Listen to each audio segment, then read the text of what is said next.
The Last Gay in Indiana. This was so funny. It was so clever. Um, Very well done. Very, very well done. I was engaged right from the beginning. An interesting concept. And this main character was so badass, and I like how she didn't even know it, but like she had people on the inside, and she was so smart. Um, and they were able to take quite a serious topic and turn it into something that was comical and like revolutionary in its own way. um I just absolutely loved it. I loved the ending and like that perfect revenge of like, here's the proof, here's the evidence, and here's my message to any other queers out there who are struggling and feeling like they are not accepted. And love won at the end of it. And it was such a feel good piece and just beautifully performed by everyone. Great job. Make America Straight Again. I thought this was brilliantly executed. My goodness, so professional, and uh, I hope to see more from these creators because it was inventive and fresh. Such a snappy piece right from the intro to paint the world we're in with this lively narration, very typical of uh, young adult movies, to let us in on like the diary like entry of the inner workings of the character we're going to be paired up with. The bright, almost Wes Anderson like color scheme felt fresh as well.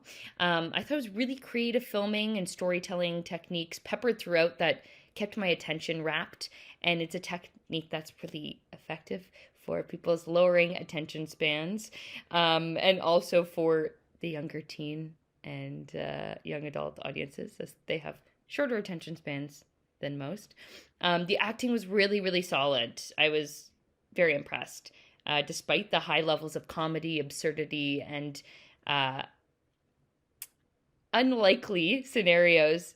The performances were grounded and nuanced and all perfectly on tone in the same world. So I loved the grandness of the concept and how effectively it was communicated with cheeky little jokes throughout as well. The Last Gay in Indiana. This was really good. The story that the filmmakers came up with, you could tell that they spent a lot of time on this because every single beat was met. There was some great comedic timing, but the story had a beginning, a middle, and an end, and it was so incredibly well done. I loved June's sarcasm. And I think her as a character in and of itself, I think she was very relatable. She was relatable to if you are a part of the LGBTQ community. She's relatable if you are straight. It's just, this was really fun, but it had a very powerful message and a very serious message.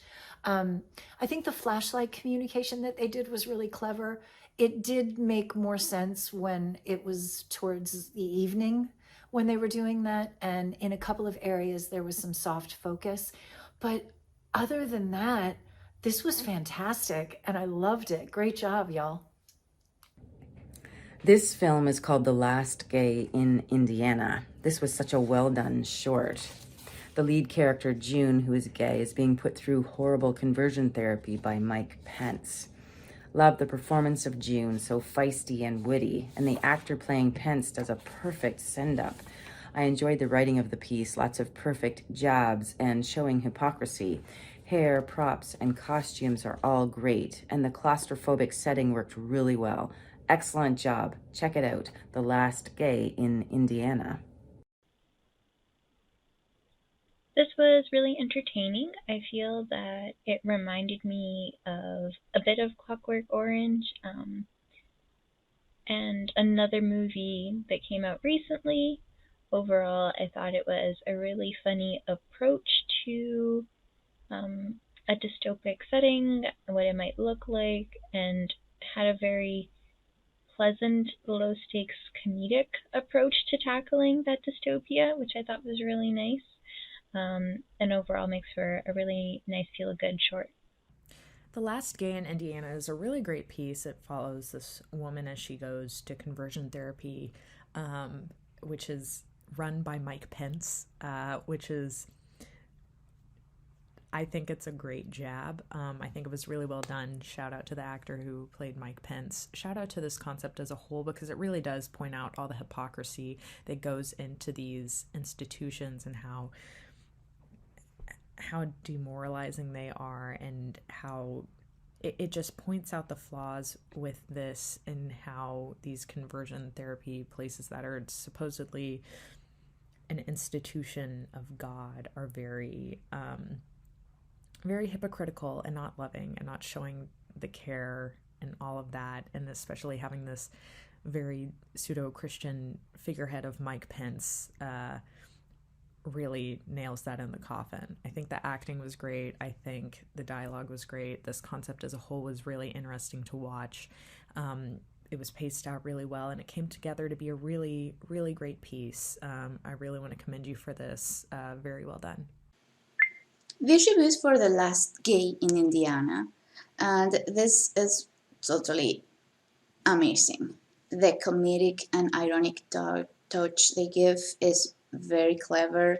They have great performances, and their background terrifying fictional story of the political and societal reality in 2025 is, like I said, terrifying, quite scary, and totally plausible.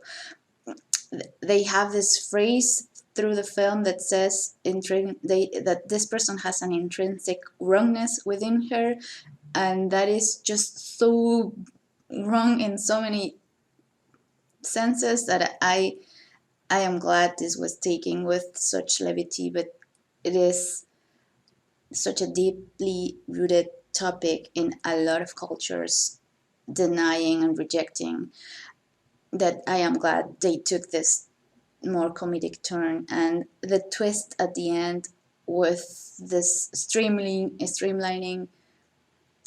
national live television, her supposed conversion, it is just brilliant. I had a great time understanding and learning how younger people can change the narrative and take a hold of the conversation and make us see where it really matters and what is valuable as a society. And this was pretty fun. I had great